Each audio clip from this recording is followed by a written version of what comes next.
Bismillahirrahmanirrahim. Assalamualaikum warahmatullahi wabarakatuh. Kisah Imam Abu Hanifah. Pada suatu masa datang kepada Abu Hanifah seorang lelaki dari golongan Sufasta'iyah dengan seekor baral tunggangannya. Kedatangannya itu ialah kerana hendak berdebat dan berbahas dengannya. Sufasta'iyah ini ialah satu golongan orang yang terkenal sebagai orang yang tidak mengaku adanya hakikat bagi suatu benda serta ingkar kenyataan adanya hakikat itu, sekalipun sesuatu benda itu dapat dilihat dengan mata, dapat disaksikan dengan panca indera. Mereka itu tidak percaya akan umpama adanya hakikat pokok, walaupun pokok itu ada tercacat di hadapan mata. Tidak percaya kepada adanya hakikat kuda, walaupun kuda itu ada berdiri tegap di hadapannya. Mereka tidak percaya sama sekali adanya hakikat sesuatu itu. Hanya pada pendapat mereka itu bahawa hakikat sesuatu benda itu ialah mengikut bayangan, yakni khayal seseorang sahaja. Mengikut akal fikiran seseorang sahajalah. Sesiapa yang menganggap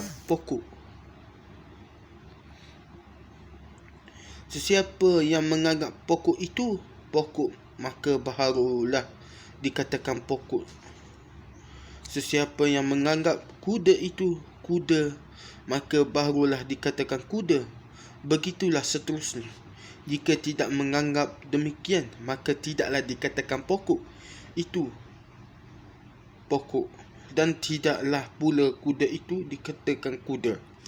Sebaik-baik sahaja lelaki Sufasta'iyah tadi sampai kepada Abu Hanifah, maka Abu Hanifah pun dengan senyap dan perlahan menyuruh mereka melarikan baralnya yang ditunggang tadi, serta disuruh menyembunyikannya dari lelaki Sufasta'iyah yang tidak mempercayai akan adanya hakikat sesuatu benda serta ingkarkan akan kenyataan tentang adanya hakikat itu.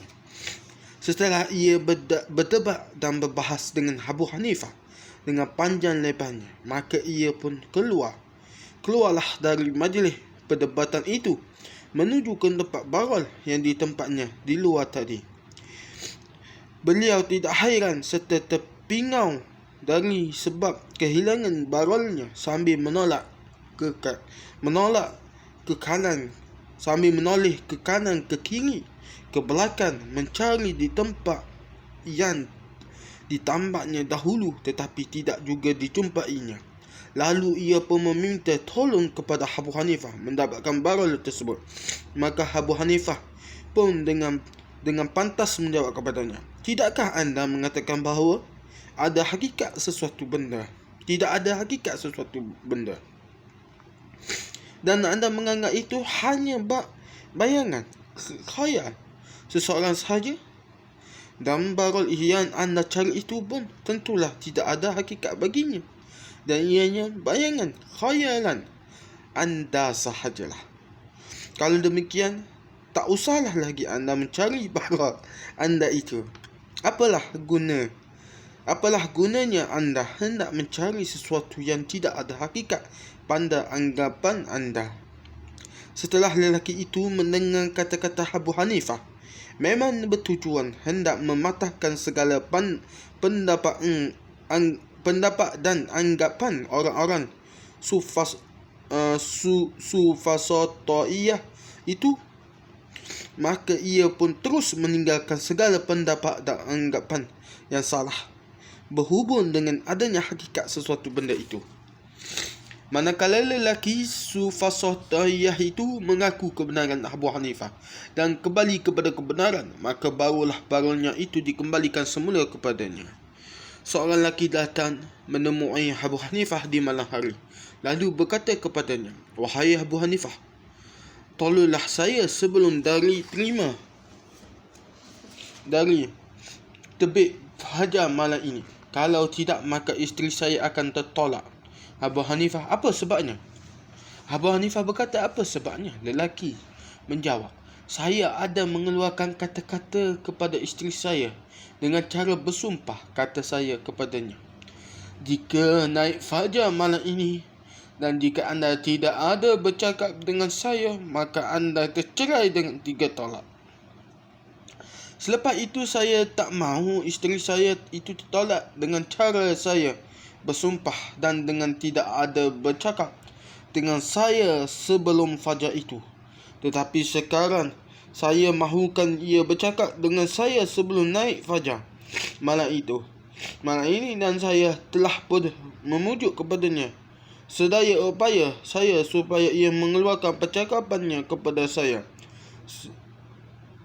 sebelum fajar itu, dengan maksud supaya ianya tidak tercerai dengan 3 tolak tersebut. Tetapi ia enggan berbuat demikian. Malahan ia mahu supaya ia tercerai dengan 3 tolak itu dengan jalan perkataan saya secara bersumpah itu dahulu. Sekarang apa yang patut saya lakukan? Tanya lelaki itu kepada Abu Hanifah. Abu Hanifah berkata, oh, begini. Pergilah anda kepada tukang masjid itu malam ini. Minta ia pada malam ini sebelum naik fajar, kerana manakala isteri anda mendengar ban itu, ianya akan menyangkakan bahawa yang ban itu ialah benar-benar ban naik fajar, sedangkan ban itu bukan sebenarnya ban fajar. Malahan ban itu hanya bagi anda sahaja untuk mendapatkan percakapan isteri anda kepada anda sebelum fajar itu. Sebelum daripada tukang ban itu melaungkan suara yang anda kendaki itu, hendaklah anda berada di samping isteri anda. Oleh kerana sebaik-baik sahaja ia mendengar ban itu, ia akan menyangka bahawa yang ban itu ialah ban fajar, dan terus ia akan mengeluarkan cakapnya kepada anda. Selepas lelaki itu mendengar arahan dari Abu Hanifah, lalu ia pun keluar dengan melangkah 1000 menuju kepada tukang ban masjid itu untuk meminta supaya ia ban pada malam ini, sebagaimana yang dinyatakan oleh Abu Hanifah tadi. Tak berapa lama kedengar suara ban dari masjid sebelum fajar lagi. Sebaik saja isteri lelaki tersebut mendengar suara ban yang ditunggu-tunggunya itu, lalu ia tersentak dengan kegembiraan sambil berkata,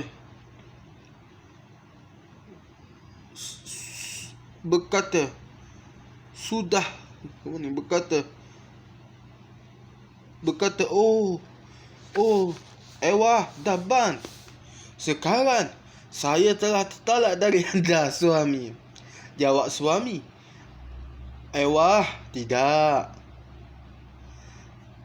Ban yang anda dengar itu bukannya ban fajar, dan anda tidak sekali tertolak dari saya kerana anda telah ada bercakap dengan saya sebelum fajar, dan sekarang belum pun lagi fajar itu menyingsing.